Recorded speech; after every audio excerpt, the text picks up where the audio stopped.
Hi everyone, I'm Shu-Bo. Today I'm gonna present my research, which is joint transcontraint process optimization through neural network approximation for PhD 2021 plus in Kyoto. Here's the outline for the presentation today. First of all, I'll give you guys a brief introduction about joint transcontraint programming problems. And then we will move on to the first step of the proposed approach, which is the quantile-based reformulation for the joint transcontraint.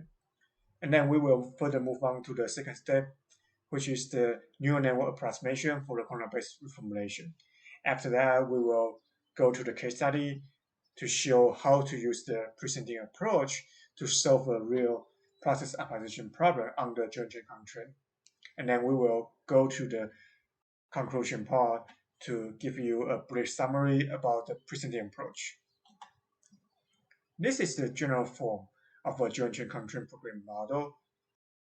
It is trying to minimize the objective function f of x with decision variable x, and this minimization is subjected to this joint transcontraint here.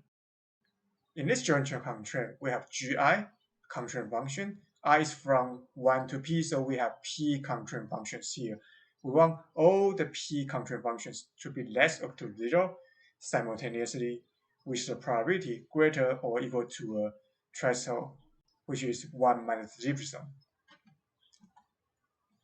There are two main difficulties for solving a joint transcontraint problem.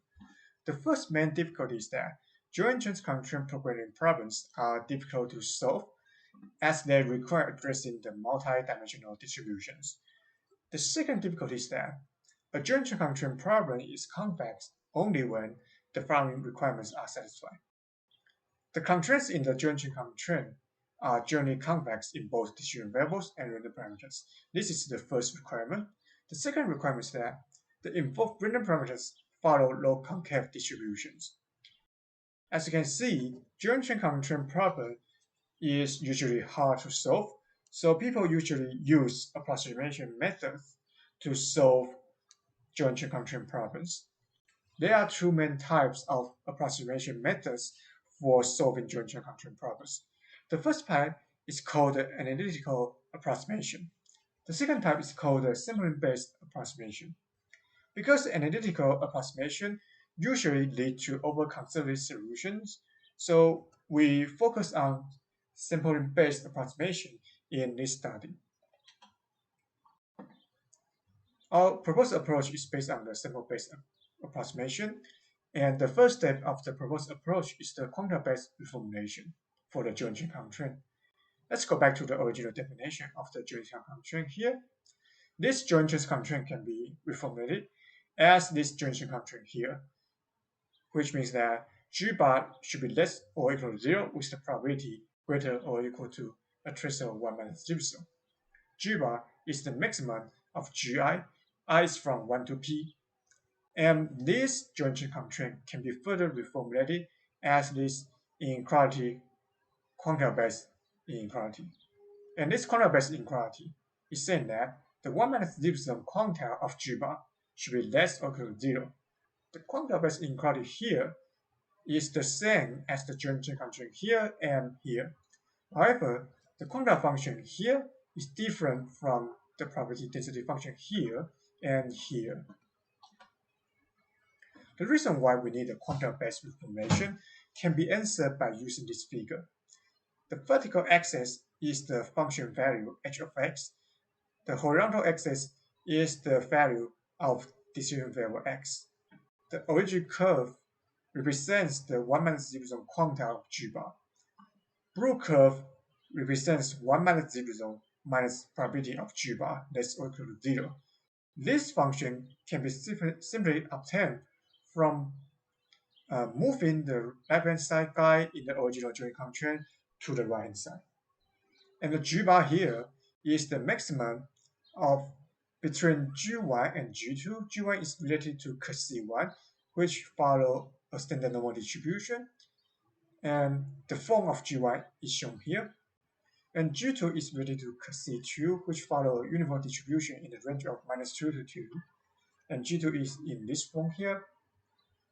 And 1 minus 0 here we set it as point A for this figure. As you can see, orange curve has better convexity than the blue curve. If we use a model to approximate the orange curve, that would be much more easier to model orange curve than the blue curve. Why we care about using a model to model those curves? This question will be answered in the following slides. So let's go back to the quantized inequality here. If C is a high-dimensional random parameter, computation of 1 minus Gibson quantile will be very complicated and difficult. So we can use empirical quantile, Q-tile, to approximate the quantum function in the original quantile-based inequality. And the empirical quantile can be expressed as this equation here, and in a more intuitive way to understand empirical quantile is to understand empirical quantile as G bar M here. G bar M is the nth smallest component of this set. In this set, there are different G bar values based on different realizations of C. And for example, we have C1 to Cn, we have n samples here. So the G bar n is the nth smallest component of this set. And m is equal to m, number of samples we have in hand, multiplied with 1 minus epsilon. Okay. So if m is equal to 95, G bar m is the 95th percentile of this set here.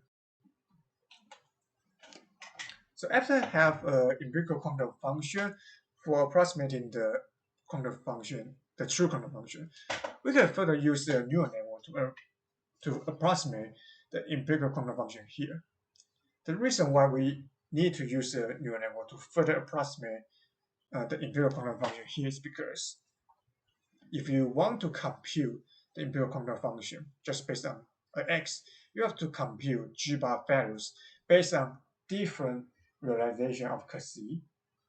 And if we want to solve a Joint constraint problem just based on this quantum-based inequality, you have to solve values of G bar based on different realizations tons of times based on different x. But if you make a neural network to learn the relationship between empirical quantum value and x, if you input the x into that neural network, you can get the prediction of the quantum function, quantum value just at once. So you don't have to run to compute G bar several times based on different realization of C. That will save lots of time for you.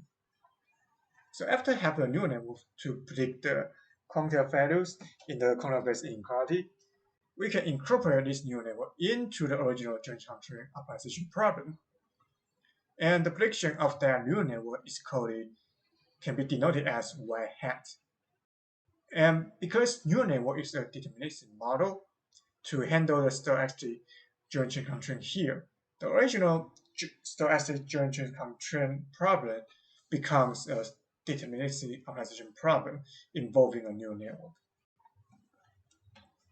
So let's move on to the case study to show how to use the presenting approach to solve a real process optimization problem under joint constraint. The study process is an ethylene glycol production process which water and ethylene oxide feed into the CSTR. In the CSTR, 3 reactions take place. The first reaction is that ethylene oxide reacts with water to be ethylene glycol reacts with ethylene oxide again to be diethylene glycol reacts with ethylene oxide to be 3-ethylene glycol. Ethylene glycol is the desired product. Diethylene glycol and 3-ethylene glycol are both undesired products. And everything output from CSTR are fed into the phase separator. We can collect the ethylene glycol at the bottom, and low boiling point components are recycled back to the CSTR. The joint constraint process optimization for this study, for this process, is try to maximize the flow rate of the ethylene glycol at the bottom of the phase separator. With the decision variables here, the flow rate of the water, the volume of the CSTR, the temperature of the phase separator. And this maximization problem is subject to the probability of the conversion rate of hydrogen oxide, which is one of the raw material, greater or equal to 0.5, and the mole fraction of ethylene glycol at the bottom to be greater or equal to 0.5. And we add the measurement noise for the conversion rate and the mole fraction here. Both Kersey or random parameters follow different Gaussian distributions. And we also have some deterministic constraints for the decision variables here. Because the process model for this ethylene glycol production process is simulated from Osborne parts, we can consider the process model as a black box model. We don't have explicit mathematical programming model here. So we need to use the value neural network to approximate, to predict the flow rate of the ethylene glycol. And then we need another value neural network to handle this junction constraint by the 4 steps mentioned below. The first step is to replace the original junction constraint by the quantum-based formulation, and then use the empirical quantile to approximate the quantum function, and then use the neural network to further model empirical quantum function. And then we can incorporate this value neural network into the original junction constraint problem. So in this approximation problem, we have 2 value neural networks here.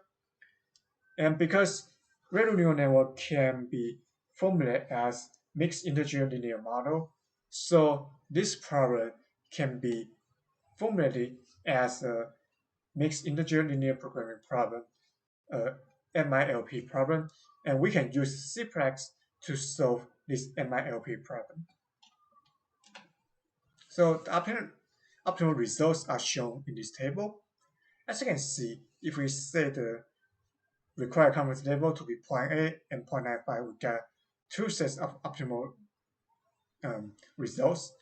And if we test those optimal results based on a test set, and in this test set has 10 with the power of 6 samples of uncertain parameters, and based on this test set, we can calculate the test constraint satisfaction probability.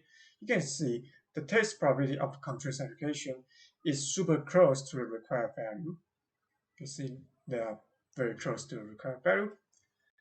Another thing is that we can compare the prediction of the objective value from the neural network to the computation of the objective value based on these decision variables here by using Osborne plots. You can see the prediction value from the neural network is super close to the computation from Osborne plots for both 2 different required constant level. So here we can say our proposed approach is reliable to solve a joint constraint process optimization problem, and this process optimization problem is a nonlinear problem. So let's move on to the conclusion. First of all, we use the quantum-based reformulation to reformulate the joint constraint to be a quantum-based inequality. And then we use the empirical quantum function to approximate the quantum function in the quantum-based inequality to improve the trackability. And then we use the neural network to approximate the empirical quantum function again to make the computation cost much lower. And then the quantum function in the quantum-based inequality shows better complexity than the probability density function in the original joint constraint. So that's why we use the quantum-based reformulation for the original joint constraint. Then the neural network approximation can significantly improve the computational efficiency, as I mentioned, and make the original joint constraint problem deterministically solvable, even though the original joint constraint problem is a stochastic optimization problem. And finally, according to the case study, the presented method can efficiently solve a nonlinear joint constraint process optimization problem without over-conservatism. And with the use of value neural network, the original nonlinear joint constraint process optimization problem can become a deterministic mixed integer linear programming problem and can be solved by any common solver that can handle MILP problem like CPLEX. So that's all for the presentation today. Thanks for your attention. We're also grateful for the financial subsidies from NSERC in Canada and Imperial Oil.